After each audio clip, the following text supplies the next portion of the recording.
दोस्तों आज की बड़ी खबर में आपको बता दें, गृह मंत्री अमित शाह पर भड़के बॉलीवुड एक्टर। उनका कहना है कि चुनाव आयोग अमित शाह के झूठे वादों पर बैन क्यों नहीं लगाता। दोस्तों बताएंगे इस खबर को।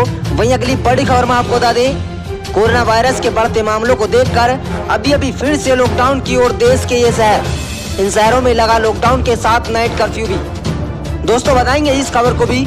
वहीं अगली तीसरी बड़ी खबर में आपको बता दें, परमवीर सिंह के आरोपियों को शिवसेना ने बताया भाजपा की साजिश।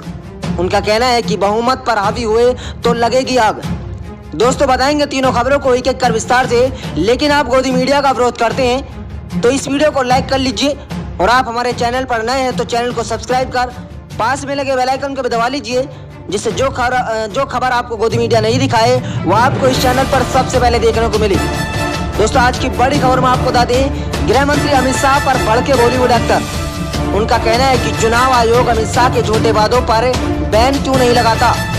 दोस्तों केंद्रीय गृह मंत्री अमित शाह ने कोलकाता में पश्चिम बंगाल विधानसभा चुनाव के लिए भाजपा का घोषणा पत्र जारी किया है। इस घोषणा पत्र को भाजपा की तरफ से संकल्प पत्र नाम दिया गया है।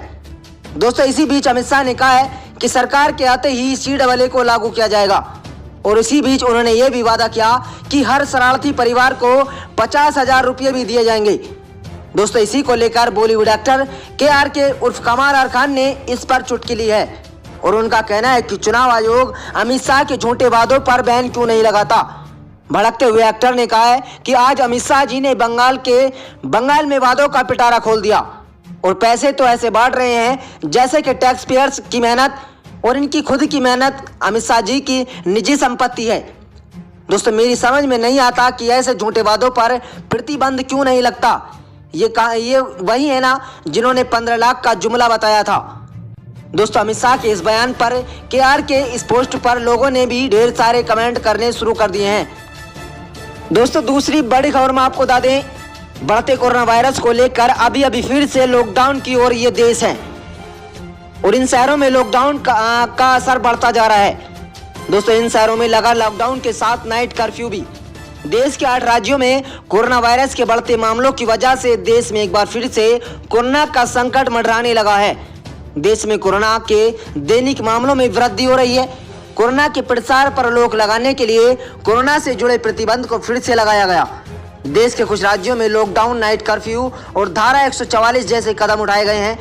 महाराष्ट्र, पंजाब, गुजरात, मध्य प्रदेश, दिल्ली समेत कई राज्यों में सरकार ने ये कदम उठाए हैं। दोस्तों महाराष्ट्र में कोरोना वायरस के बढ़ते मामलों के बीच नागपुर में 15 मार्च से 21 मार्च तक सख्त लॉकडाउन लगा दिया गया है। दोस्तों इसी दौरान अत्यावश्यक सेवाओं से जुड़े लोगों को भी बाहर आने जाने की अनुमति दी गई है। लॉकडाउन के अलावा देश के कई राज्यों में नाइट कर्फ्यू भी लगाया गया है। इससे महाराष्ट्र, पंजाब, मध्य प्रदेश और गुजरात के कई शहर शामिल हैं। वह शहर जहां नाइट कर्फ्यू लगता है उसमें नागपुर, पुणे, अकोला, भिवंडी, औरंगाबाद, अमरावती, लुधियाना, जालंधर, पटियाला, मोहाली, अमृतसर और गुरदासपुर, होशियारपुर, कपूरथला, रोपड़, भोपाल, इंदौर, अहमदाबाद और बड़ौदा, सूरत और राजकोट शामिल हैं। दोस्तों तीसरी बड़ी खबर में आपको बता दें, परमवीर सिंह के आरोपियों को शिवसेना ने बताया भाजपा की साजिश। कहा बहुमत पर हावी हुए तो लगेगी आग। दोस्तों मुंबई के पूर्व पुलिस आयुक्त परमवीर सिंह द्वारा CM उद्धव ठाकरे को लिखी चिट्ठी में राज्य के गृह मंत्री अनिल देशमुख पर लगाए गए आरोपों ने महाराष्ट्र की राजनीति में तूफान ला दिया है। इस आरोपों के बाद तमाम विपक्षी दलों ने सरकार को घेरना शुरू कर दिया। भाजपा और महाराष्ट्र नवनिर्माण सेना गृह मंत्री के तत्काल इस्तीफे की मांग कर रही है। हंगामे के बीच शिवसेना ने मुखपत्र सामना में विपक्ष के आरोपों को लेकर एक संपादकीय लिखा है, और इसे पूरे मामले को भाजपा की साजिश करार दिया है। दोस्तों संपादकीय में लिखा है कि भाजपा बीजेपी परमवीर सिंह को सिर पर बैठाकर नाच रही है और सरकार को बदनाम करने के लिए परमवीर सिंह का इस्तेमाल कर रही है। दोस्तों ये सब कुछ साजिश का हिस्सा है। संपादकीय में शिवसेना ने आगे लिखा कि मुंबई के पूर्व पुलिस आयुक्त परमवीर सिंह भरोसे लायक अधिकारी बिल्कुल नहीं है, उन पर विश्वास नहीं रखा जा सकता। लेकिन कल तक भाजपा का ऐसा कहना था। उसी परमवीर सिंह को आज बीजेपी सिर पर बैठाकर नाच रही है। पुलिस आयुक्त पद से हटते ही परमवीर सिंह ने CA ठाकुर को एक पत्र लिखा जिसमें उन्होंने कहा है कि गृह मंत्री देशमुख ने सचिन वाजे को हर महीने 100 करोड़ रुपए जुटाने का लक्ष्य दिया था। परमवीर सिंह के खिलाफ सरकार ने कार्रवाई भी की है, इसीलिए उनकी भावनाओं का विस्फोट समझ सकते हैं। दोस्तों, मुखपत्र में शिवसेना ने आगे लिखा कि परमवीर सिंह निश्चित तौर पर एक धोखेबाज अधिकारी हैं। उन्होंने कई मामलों में अपनी जिम्मेदारियों का बेहतर ढंग से निर्वहन किया है, फिर चाहे वो सुशांत सिंह का मामला हो या फिर कंगना रनौत का मामला। लेकिन एटेलिया मामले में विरोधियों ने उन पर आरोप लगाया है, यह सत्य होगा और फिर किसी पुलिस अधिकारी पर द्वारा ऐसा पत्र लिखकर सरकार को आरोपियों के कटघरे में खड़ा करना उचित नहीं है।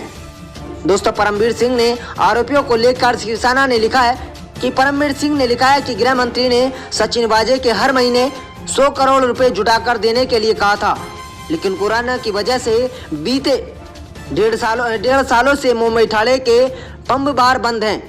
दोस्तों, ऐसे में इतना पैसा कहां से इकट्ठा हो सकता है और ये कैसा सवाल है।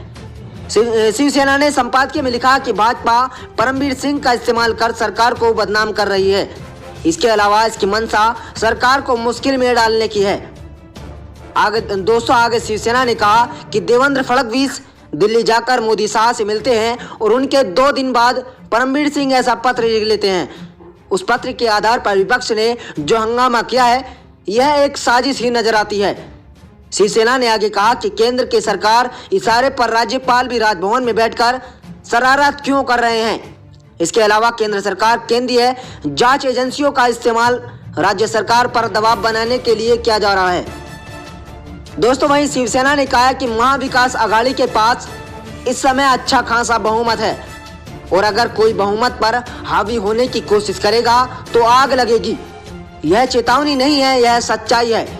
विपक्ष को यह याद रखना चाहिए कि किसी अधिकारी के कारण ना तो कोई सरकार बनती है और ना ही कोई सरकार गिरती है। ये तो सिर्फ एक जनता अपना पदाधिकारी सोच समझकर ही चुनती है और ये जनता सब कुछ जानती है। ये इतनी भोली जनता नहीं है जो अपना कीमती बहुमत किसी भी आदमी को दे दे। जय माता की मित्रों, मैं धनेश्वर महतो। 7 सालों से लापता है गुजरात के पूर्व मुख्यमंत्री श्री नरेंद्र मोदी, जो जोरदार भाषण किया करते थे और देश की जनता को विश्वास में लेने के लिए उन्होंने एड़ी चोटी का जोर लगा दिया और देश की जनता को विश्वास में भी ले लिया। लेकिन फिर उसके बाद जितना वादा उन्होंने इस देश की जनता के साथ किया, ना जाने